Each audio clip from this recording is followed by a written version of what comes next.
Hello, everybody. Welcome to another episode of the Kickback Podcast. And this is a very special one because we've got some really, really exciting guests on the show today. So we've got Nav and Jez from Throwback Tops. Welcome, Hi guys. guys. Thank you so much for being here. No problem. Pleased to be here. Yeah, nice to see you. Good to see you guys too. You guys have been doing some amazing things in the world of football and particularly women's football. And I know I came across your page quite early on actually, and I was like, actually, this is quality stuff. And I ordered my first top from you guys actually, which was really, really nice. And then I just kept ordering more stuff from you guys. So I mean, people may not know what I'm talking about, but obviously your backdrop gives it away as well. But Hence, before we get to that, tell us a little bit about what you guys are all about. do you want to start? Yeah. So we're Throwback Tops. We sort of specialise in women's football shirts, um, printing football shirts, and actually a big part of what we do is all about almost reuniting women's football fans with shirts that they perhaps weren't able to get first time round, and with everything that the rise of the women's game. People are starting to look backwards and look at the history of women's football. So we take a lot of pleasure in trying to source older shirts as people are kind of going back through the history books and looking at classic women's teams from the last 5 to 10 years, and trying to reunite them with those kind of older shirts and the printing and everything that goes with that.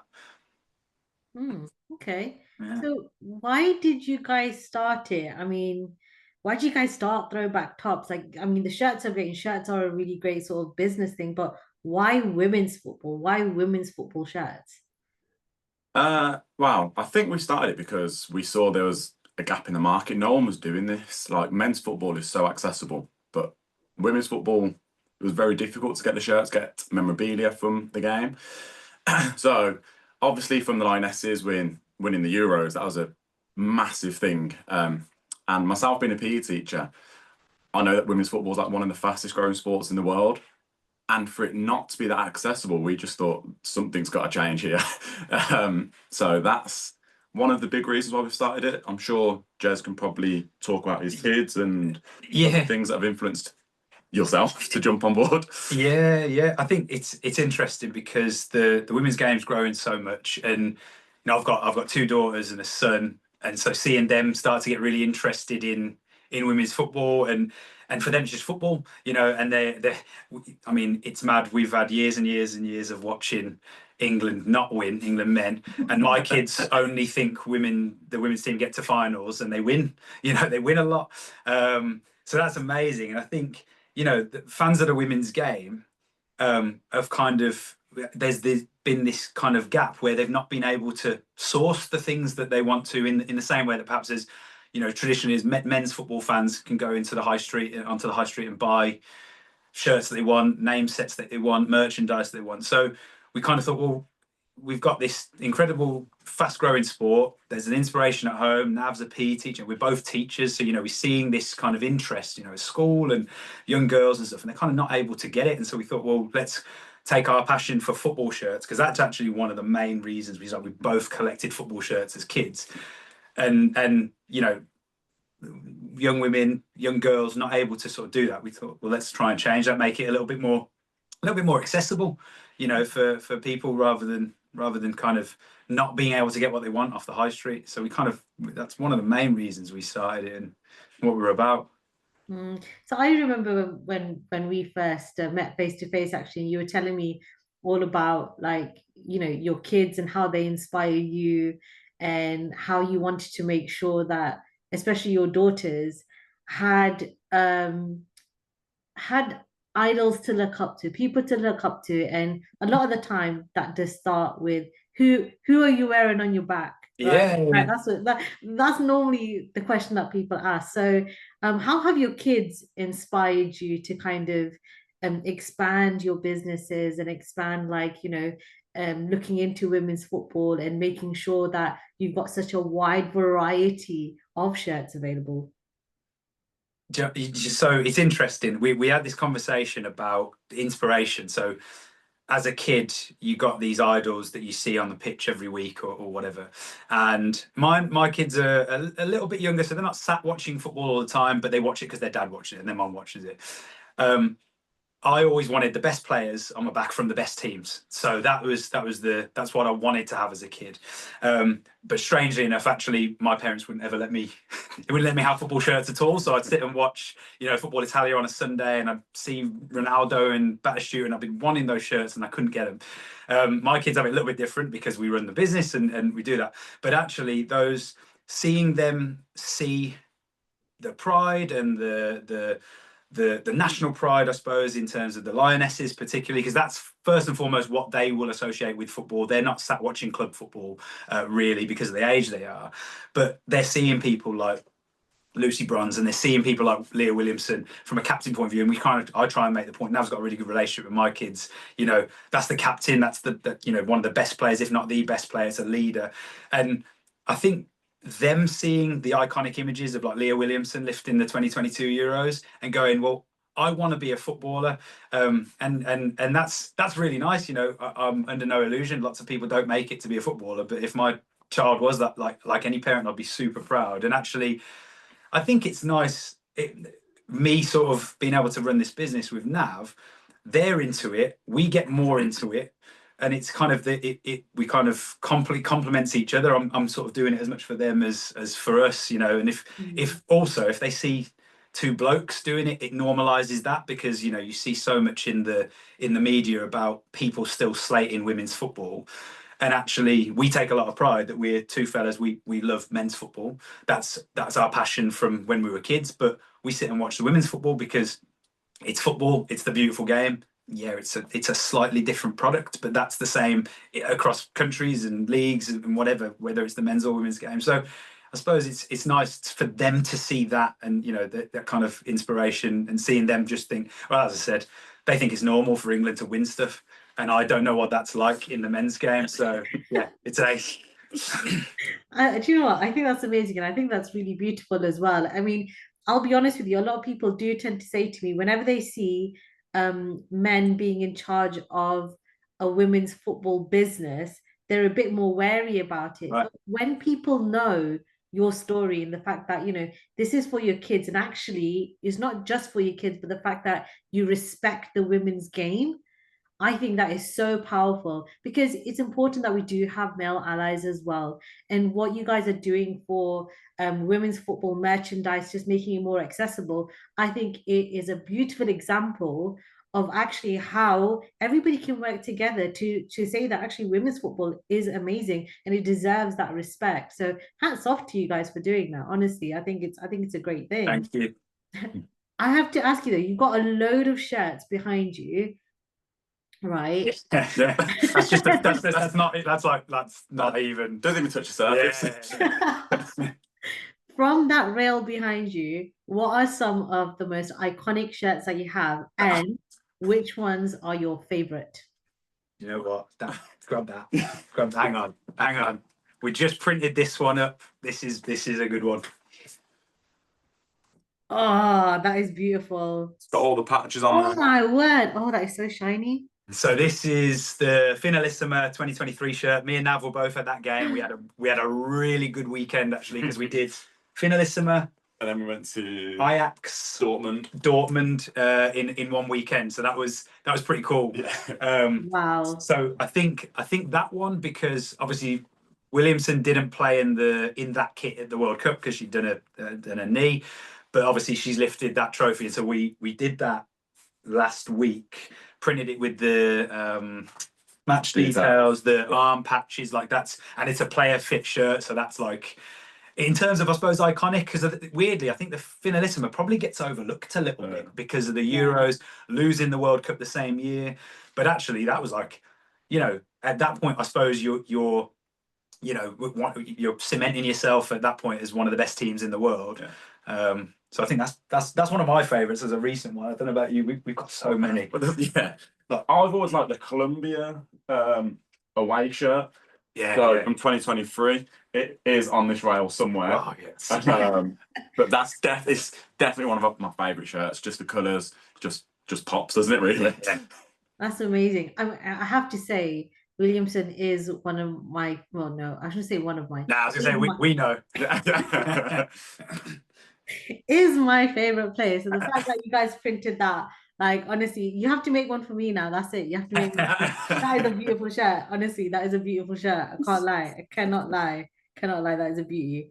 So you guys have kind of you started this business with the football shirts, but you've evolved, haven't you? This last year, you guys have really evolved, and you guys created something called the Women's Football Fair. It was the very first one held of its kind here in the UK. So tell us a little bit about the thought behind having the first women's football fair and what it was like. Well, the original reason we created it was just we were talking one day and we had been to men's fairs previously, and we said, why can't we do this for women? And we're literally just talking about 1 a.m. in the morning, weren't we? The majority of our work happens at like between 12 and 1. After a 4-day of work. Yeah. So yeah, we just came up with this idea, and then we thought, well, we started doing some research, and we found there's so many amazing companies out there who are doing women's football products. Like we got 20 businesses, was it? I think it was 20, 21 maybe, yeah. 20 businesses that we got there, all in one room, all selling a variety of different things, like prints, football shirts, tracksuit tops and stuff. What else was there? Football artwork. Artwork, like there's loads. And we created it because we want to bring this community together of women's football. Like I said, there's so many fantastic companies out there who are doing brilliant stuff, but they're really small in the amount of followers they've got, the amount of sales they get, really. So we just wanted to bring it all together in one room to showcase all the fantastic businesses that there are out there at the minute. And we only want to grow it from there, really. Yeah. Like that was the first one, 20 businesses for the first one. Let's keep going and getting bigger and bigger, showcasing all this fantastic work that's happening within this field. And I think, you know what, to add to that, the men's game, as with lots of sports where it's you know, male dominated sports or whatever, or a sport that's been around for longer than the women's equivalent, if that makes sense, you're going to have heavily saturated by lots of businesses where they've got a market share and stuff. And actually what we realized from the research into the fair, as Nav said, you've got these, like, I'm talking about maybe about the art now, you've got these super talented people that in the past, a lot of women weren't drawing footballers, they weren't painting footballers, they weren't creating football related stuff, but the artistry and the talent was there. And actually you've combined the love of the sport with the passion that goes with it. So what's brilliant about some of these smaller businesses, like we print football shirts and we source football shirts and we do a little bit of our own graphic design stuff, but it's a little bit more limited. These people are like blood, sweat and tears, like making these products. And what's brilliant was actually the first fair, what was really nice from some of the feedback, we've stayed in contact with them. We've got, you know, some small businesses that have decided to collaborate. So, you know, there's some really good artists that are then collaborating with us from a football shirt point of view, artists collaborating with other groups and stuff. So that was really nice to see. Like, you know, for the first one, which was, I mean, we thought about it earlier. I thought it was last year, but it was March this year. You know, we were really proud of bringing that together and kind of being maybe at the center of a kind of newish community, but also we're lucky, you know, we've been able to put a little bit of money into advertising, and as such our following has grown. So what's been nice is when we collaborate, it's for us, it's about that collaboration. So if we can help new Instagram followers or new TikTok followers for some of the smaller businesses, which leads to more sales for them in a kind of new commercial space, that's amazing, you know, because some of these people are like 16, 17 trying to go out and start a business afresh, and kind of we respect that, you know, that sort of entrepreneur sort of mindset and you know, trying to do something. Why not make a career out of women's football or the wider women's football? You don't have to be a footballer or a coach or a manager, but actually there is a space and there is careers that haven't yet been, you know, people are starting the, you know, careers at this point in the women's game that will only grow. Yeah, no, absolutely. And I can definitely say that I felt a sense of pride when I like walked in that room and I saw so many like businesses and vendors like selling their stuff, because you see it a lot online, but you know, when you see it in person, you actually see the quality that is being produced for all the merchandise for women's football, and it's amazing. And I have to say, I spent quite a lot of money. Yeah, people like, said that. do you know what? You know what? It's funny because we spoke to people after. There were people that had said, "I'm coming for a couple of hours," and even for our store, they'd come and said, "I've got 2 shirts. I'm going to go now." And then at 10 to 5, they were like, "Right, I'll just get one more." And I think that was great for us. Obviously, that was brilliant, and we're really proud of that. But actually, it probably says a lot that if this was available readily on the high street, people would go, "Well, I'll go get it when I've got paid, and I'll go do that." Whereas like that Neve, one girl bought 14 football shirts. Wow. Like 14, like that's wild. You know, that's 2 weeks worth of, do you know what I mean? We just like, wow, that's incredible. But it tells you, I suppose, that people can't necessarily get those things when they want to get them. You know, it's a great opportunity. That's what you've done. You've created a great opportunity for people. Not only that, it was so nice to meet other people. Like the experience I had was this is your fault. This is your fault. You guys are the reason why I'm scared now because what happened was I went to Sports Direct one day and I bought a box of Topps Chromes women football cards. I was like, oh, I've never seen one before. And I actually pulled a out of 10 dual auto of Alexia Putellas and Sam Kerr. And I thought, oh, that's really nice. It's a nice autograph card. I didn't think anything of it. I didn't know anything about women's football cards. And then I was like, oh, hang on. I can see that there's some women's football card. she scores cards. Yeah, she scores cards was there. So then I came to you guys, came to the fair, and I showed them the card and stuff. They're like, "Why is this not protected?" And I was like, "I didn't know it needed to be." And therefore, they showed me all of these cards, and I fell in love with card collecting. And now I'm skinned, but it's all right. I'm happily skinned, you know.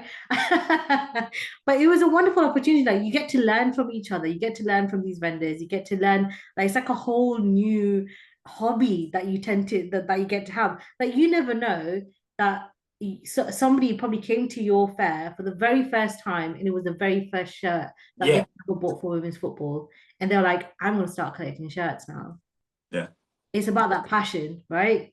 That's we love football shirts. Like that's it. Like I mean, it's a bit busman's holiday, but like I wear a football shirt most days after work. Like I get home and I put on a different football shirt and like I'm almost 40. That's never going to change. Like it's happened for the last 20 years since I first got adult money. That's because my parents said I couldn't have them. I was like, right, when I've got some adult money, I'm going to go around when I travel the world, I'm going to pick up a football shirt. And that still happens. You know, we still both play football, you know, a couple times a week and I mean, they get used, but do you know what I mean? It's like, if that collecting element, there's a real big part of that. And that's evident in the men's game, but it's just starting in the women's game. Yeah. And I think you're right. We're seeing those people go, right, I've got Arsenal's last 3 years of kits, and that's because I've started supporting them the last 3 years. But I heard that they won this then, or Williamson's first year was this, so I wouldn't mind getting that shirt. And you know, what was the old print? The WSL print, you know, they were using the Premier League print, so I want the shirt with that print on. So that's a real nice touch when we see that at those fairs, because I suppose that's why we did it. We wanted to inspire people. Yeah, that was the reason we did it, to inspire people to start collecting shirts, looking into the history of women's football, because I think people think it's quite new, but it's not, is it? Like, there's a lot of history to women's football which people don't know about. So I think that was one of the main reasons. Yeah. You guys already tempted me when you said the first shirt. No. Don't try. I can see what you're trying to do. So tell me, from the women's football fair though, for you guys, what would you say are some of the highlights? I think the amount of people that came, we sold out the tickets. Like the venue had a capacity of 200 and I think we sold 240 we sold tickets. over, so it was 240 that we sold in the end. You know what happened? There was a queue. There was a queue. Yeah. Like that was amazing. You know, they weren't there to see Jez and Nav. They weren't, but they were there to see what we put together. Yeah. And we opened the door and people rushed towards these stalls, and it was like we stood there going, oh my God, this is crazy. Like, you know, we knew people had bought tickets because we knew that stuff in advance, but So I think that was a real highlight. Yeah. But people staying for the day. Yeah. We got a bit, not a flack, but it was on the same day as League Cup final day. So some people are, I'd love to go to the first one, but you've booked it on a day. And we said, yeah, but we've booked it on a day so the people that aren't going to Pride, I think it was at Pride Park, people aren't going there, can come and watch it here, stay for the day, you know, shopping, bit of food, bit of drink, you know, watch the game. And so that was really nice. Yeah, it was nice just watching the kids we had it on the screens, didn't we? Yeah. Kids were just sat there watching the football. That was really nice. Yeah. There was a family who spent the whole day, literally from morning, like when it opened until the very end, like they were there for the whole day, which was really good. And then obviously you hosted the Q&A part of the day. I think that was really well received. Like obviously you did a fantastic job. The 4 people that you got there for us was like really appreciated from our point of view. But that really added to the whole day. Really, it was just something that we were really proud of. To build that, and obviously with people's help, bringing that community together, like we said earlier, like you were helping us out, etc. It's just really special. Yeah. Like, we can't wait for the next one. Yeah.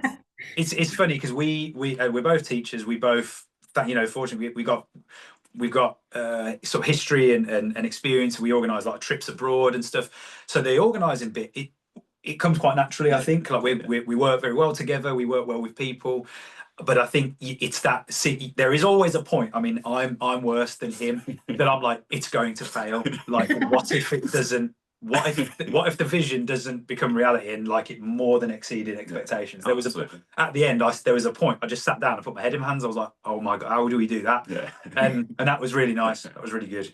Yeah, I mean, I thought it was really good, and what you were saying about the Q&A, I agree. Like, it was the most diverse panel that we had. We had people, we had players who had played in the Champions League. We had people who had played in across all of the leagues actually, and it was very, very diverse. And I think the beautiful thing was people had the opportunity to ask questions that they wouldn't ordinarily be able to ask, and just gain that little bit of insight and inspiration, which I thought was really fantastic. And it was really well timed as well, because it's also when the Panini Adrenaline XL cards had come out and everybody was collecting those. So everybody's doing swaps and things like that as well. And I've also discovered that you should never watch a football match with a football player.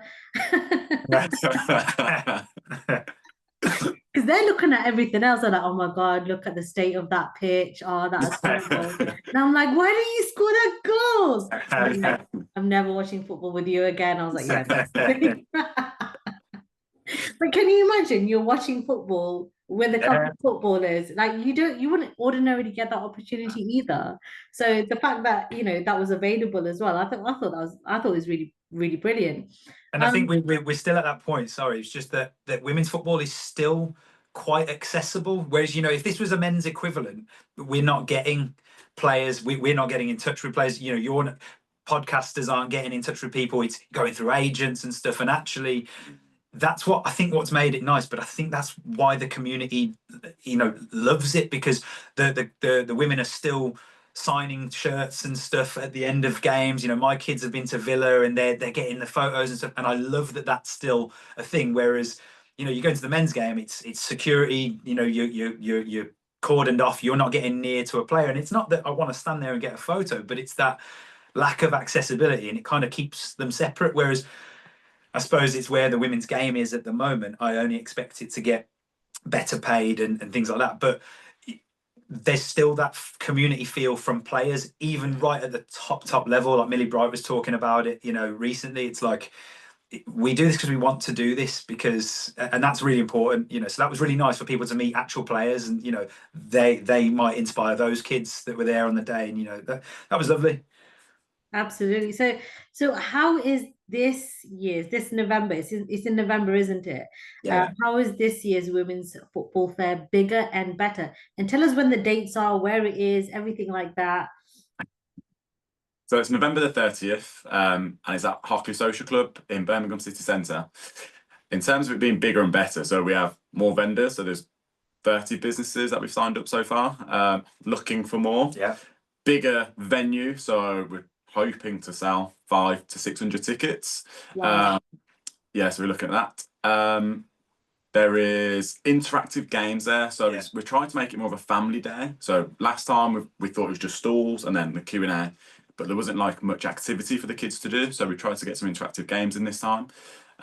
Street food is going to be on site, so you can get some food, spend the day there.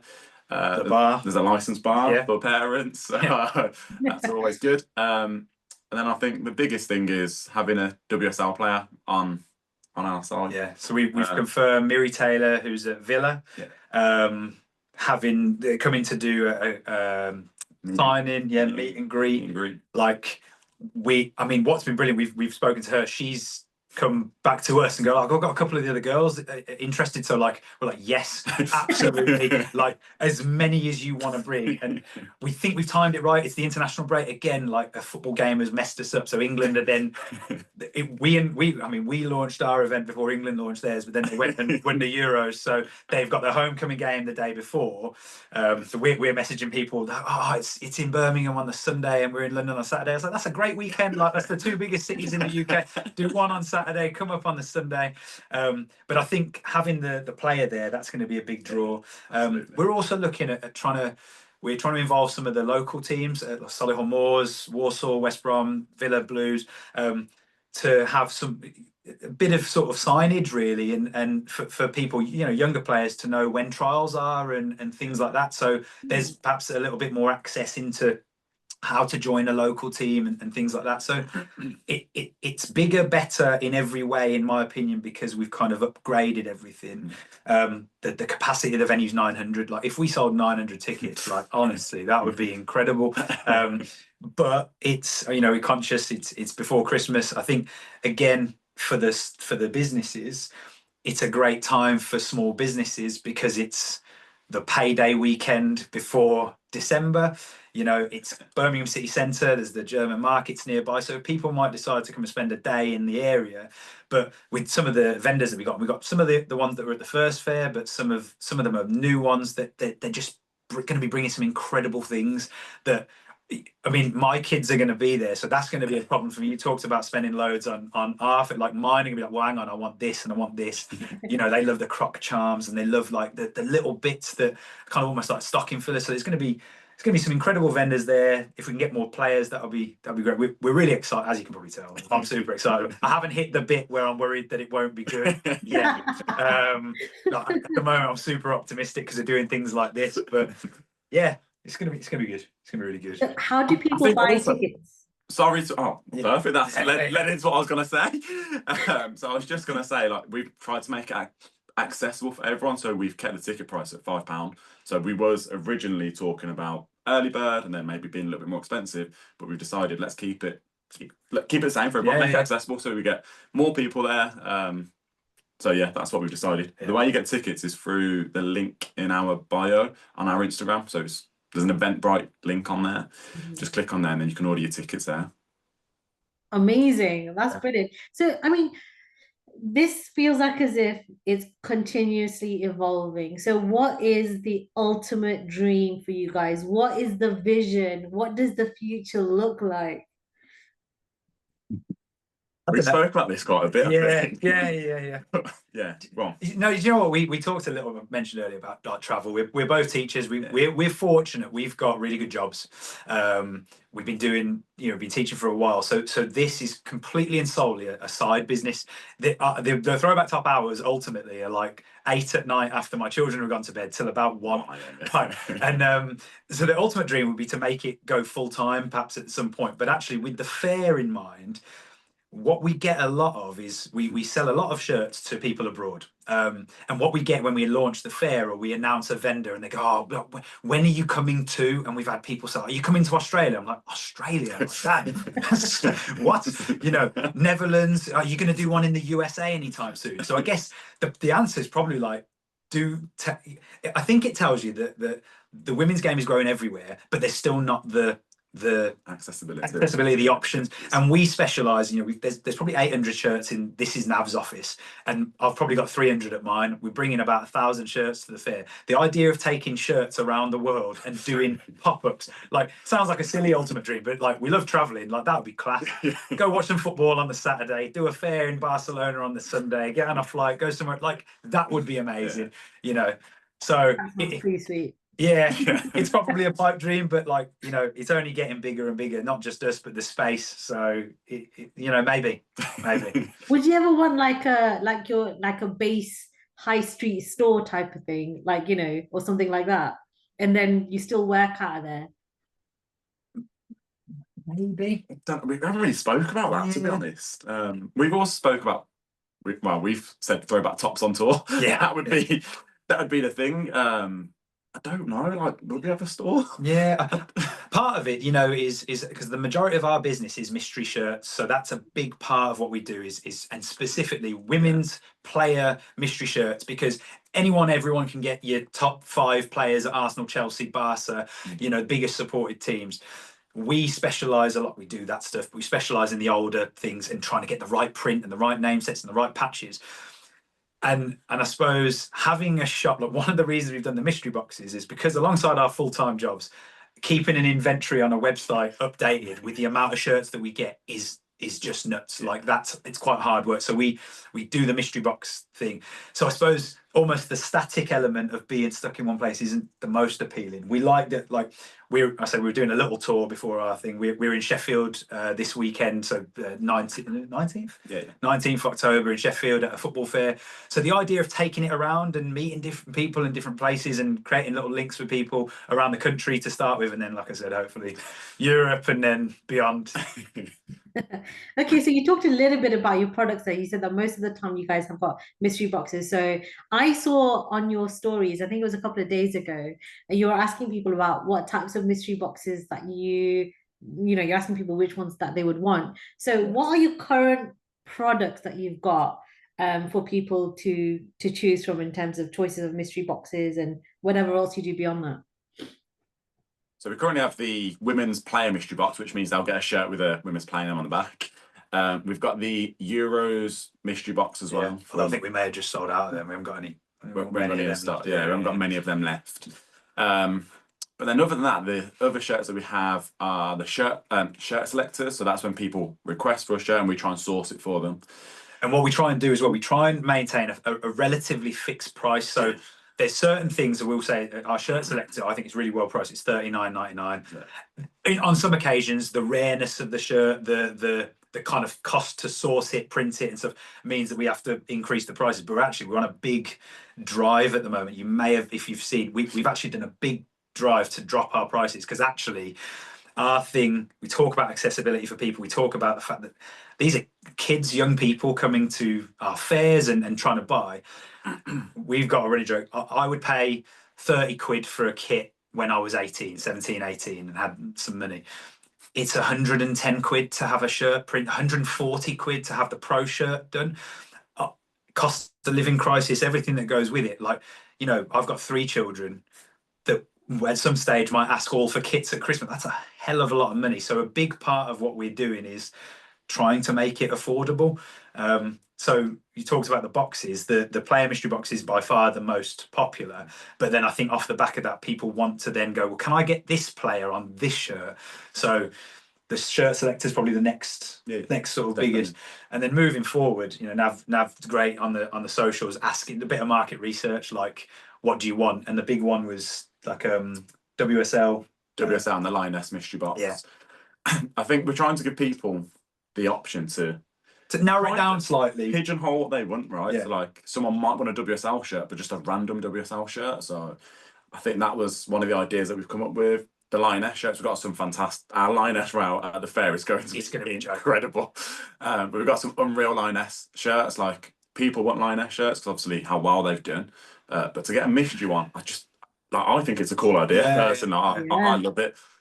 And I think for the recency of the success, newer fans will see 2022 as the start of the Lioness's journey. But actually, we've got loads of 2019 shirts. Yeah. We got 2015. You know, we've got some of these shirts that, you know, way back when we provided a company actually with we provided Farrah Williams with a shirt from her debut, the shirt that she wore on her debut. Got that printed up, like, but that was 2001. Like, that was pretty cool. And actually people go, oh, hang on, you know, people are asking about Karen Carney now. She's in Strictly and stuff, so they're asking about, you know, Birmingham City shirts and things like that. So yeah, we're trying to give people what they want, because the element of mystery, I think people want the element of mystery, but they don't always want random, obscure. Part of what we're trying to do though is also expand. Like, me and him could sit here and talk about the best players from every country in Europe because of the history of football that we know as men's fans. I think it's a little bit narrow with the recency of the rise of the women's game, but actually we put the best player on the back of Galatasaray shirt because she scored 29 goals last season. People don't know the name, but then all of a sudden, like, I've got second, third, fourth teams that I just look out for the scores for because I saw them play once, or, you know, if they won the league, they'd be part of me. It's like, oh yeah, they were cool. When I went to see them, their stadium was amazing. So it's kind of like linking people with a cool club or with a different identity that they wouldn't necessarily follow. Have you guys thought about doing like a Women's Champions League mystery box? We have it. Yeah, I'm just thinking, just write that down. I'm just saying, like, the Champions League is going on at the moment, right? The Champions League is going on at the moment, and obviously Arsenal won it. Arsenal won it, and then they won it in 2007, and now 2025. So it might be a good opportunity. Obviously, Olympic Lyon, they won what, 8 times before Barcelona there as well. So maybe I think it might be a good idea. Yeah, we people like the Barca stuff and they like the Lyon stuff. Yeah. And a fair bit of the Wolfsburg stuff as well. And because we print the stars on the Wolfsburg one for, you know, the men's kit doesn't have it, but the women's has got the 2 Champions League wins. Like that, the people quite like those little details. Like, oh yeah, that's from the year that, you know. So that's well, yeah. Thank you. It's a great idea. We'll have to do some commission. It's all right, as long as you just give me a share, I'm happy. We can send something over, I'm sure. You know what I want. I don't even need to say it. So yeah. Okay. Chelsea though, and it's Spurs you want. Spurs in it. Yeah. Do not say those sinful We'll send you a Detica Naz shirt. We got those. Absolutely fine. Brilliant. Oh, do you know what? It's been such a pleasure chatting with you guys.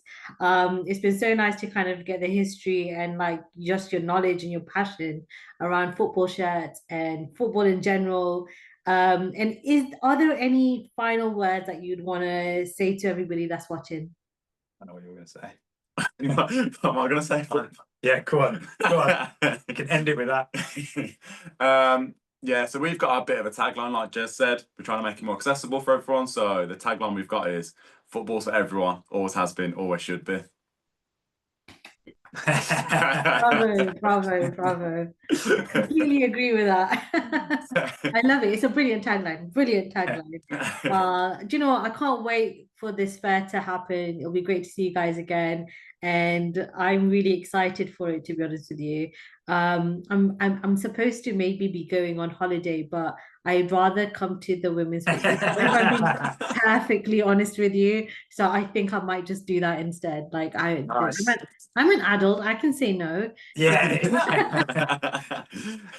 Be a great decision if you come to the fair. Absolutely. Well, thank you guys so much for coming onto the podcast. It was so nice chatting to you guys, and good luck for the future. Good luck for the fair, and I can't wait to see what you guys come up with next.